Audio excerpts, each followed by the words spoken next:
আসসালামু আলাইকুম। 14 জুন যুক্তরাষ্ট্র ও ইরান যুদ্ধ শেষ করার লক্ষ্যে একটি কাঠামোগত সমঝোতায় পৌঁছায়। হরমুজ প্রণালী আবারও খুলে দেওয়ার কথা বলা হয়। লেবাননে বোমা বিস্ফোরণ বন্ধের ঘোষণা আসে। সবচেয়ে গুরুত্বপূর্ণ বিষয় হলো হত্যা আর সহিংসতা থামানোর প্রতিশ্রুতি দেওয়া হয়। গত দিনেরও বেশি সময় ধরে চলা এই যুদ্ধে হাজার হাজার মানুষ নিহত হয়েছে। এর মধ্যে ইরানের শীর্ষ নেতৃত্ব রয়েছে। বিশ্ব অর্থনীতিকে বিপর্যয়ের মুখে ঠেলে দেওয়া এই সংঘাতের পর এমন একটি ভঙ্গুর যুদ্ধবিরতির জন্য অন্ধকারের শেষে পড়ে প্রথম আলো। এই পরিস্থিতিকে স্বাগত জানানো জরুরি, কিন্তু একই সঙ্গে বোঝা জরুরি এই যুদ্ধ কেন হলো এবং এর আগের একের পর এক যুদ্ধের পেছনে কি কারণ কাজ করেছে। এইসব সংঘাতের মূল উৎস হলো একটি ধারণা। এই ধারণাটি হলো গ্রেটার ইসরায়েল। এটি ইসরায়েল রাষ্ট্র নয়, বরং তার এক ভয়ঙ্কর সম্প্রসারণবাদী কল্পনা। এই ধারণায় ইরাক, গাজা, লেবানন, সিরিয়া এবং ইরানের সংঘটিত যুদ্ধগুলো পেছনে কাজ করেছে। এই ধারণা অনুযায়ী ইসরায়েলে বিস্তার হওয়া উচিত ঐতিহাসিক ফিলিস্তিনের পুরো ভূখণ্ড জুড়ে, অর্থাৎ জর্ডান নদী থেকে ভূমধ্যসাগর পর্যন্ত এবং তার বাইরেও প্রতিবেশী দেশগুলোর অংশবিশেষ পর্যন্ত। ইসরায়েলে নিযুক্ত যুক্তরাষ্ট্রের রাষ্ট্রদূত মাইক হাকাবির, যার দৃষ্টিভঙ্গি বহু শতাব্দী পুরনো ধর্মীয় গ্রন্থ দ্বারা প্রভাবিত, বক্তব্য অনুযায়ী এই গ্রেটার ইসরায়েল নীল নদ থেকে ইউফ্রেটিস নদী পর্যন্ত বিস্তৃত। গত গ্রীষ্মে ইসরায়েলের প্রধানমন্ত্রী বেঞ্জামিন নেতানিয়াহু ও গ্রেটার ইসরায়েলের প্রতি নিজের গভীর অনুরাগের কথা বলেছেন। তার স্বপ্নের বৃহত্তর ইসরায়েল ফিলিস্তিনি ভূখণ্ড সহ পার্শ্ববর্তী আরব অঞ্চলকেও অন্তর্ভুক্ত করে।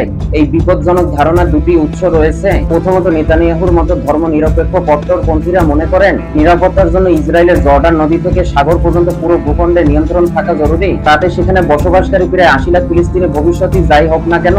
দ্বিতীয়ত, ইসরায়েলের অর্থমন্ত্রী বেজালেল স্মোটরিচ এবং জাতীয় নিরাপত্তা মন্ত্রী ইতামার বেন-গাভির মতো নেতাদের এক ধরনের ধর্মীয় আধিপত্যবাদী বিশ্বাস রয়েছে। সেই বিশ্বাস অনুযায়ী বলা হয় এই ভূমি কেবল ইহুদিদের জন্য ঈশ্বর প্রদত্ত।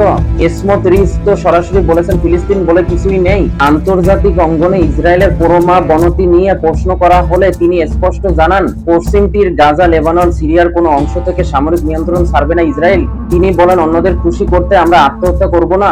এই গ্রেটার ইসরায়েল ধারণা আসলে ভয়, অহংকার এবং ধর্মীয় উন্মাদনার মিশ্রণ। বহু আগেই এই মতবাদ প্রত্যাখ্যান করা উচিত ছিল, কিন্তু 3 দশক ধরে এটি ইসরায়েলের পররাষ্ট্র ও সামরিক নীতিকে প্রভাবিত করেছে এবং এটি টিকে আছে মূলত নেতানিয়াহুর যুক্তরাষ্ট্রকে প্রভাবিত করার কৌশলের কারণে।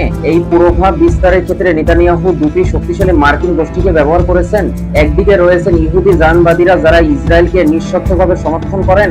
অন্যদিকে রয়েছেন খ্রিস্টান জায়নবাদীরা, যারা শেষ যুগের ভবিষ্যৎবাণী ও যিশুর পুনরাগমনের বিশ্বাসকে বাস্তব মানুষের জীবন থেকেও বেশি গুরুত্ব দেন, অর্থাৎ ফিলিস্তিনি বা এমনকি ইসরায়েলি জীবনের চেয়েও। এখানে একটি বিভ্রম আরেকটি বিভ্রমে জন্ম দিয়েছে।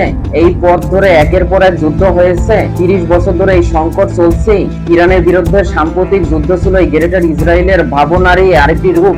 একদিনে 9 কোটি মানুষের একটি রাষ্ট্রের পতন ঘটানো যাবে এমন কল্পনা করা হয়েছিল, কিন্তু বাস্তবে তা হয়নি। বরং 28 ফেব্রুয়ারি ইসরায়েল ও যুক্তরাষ্ট্রের হামলায় ইরানের নেতৃত্ব নিহত হলেও কাঙ্ক্ষিত পতন হয়নি। তার বদলে হাজার হাজার মানুষ প্রাণ হারিয়েছে, হরমুজ প্রণালী বন্ধ হয়ে গেছে এবং বিশ্বজুড়ে তেলের সংকট তৈরি হয়েছে।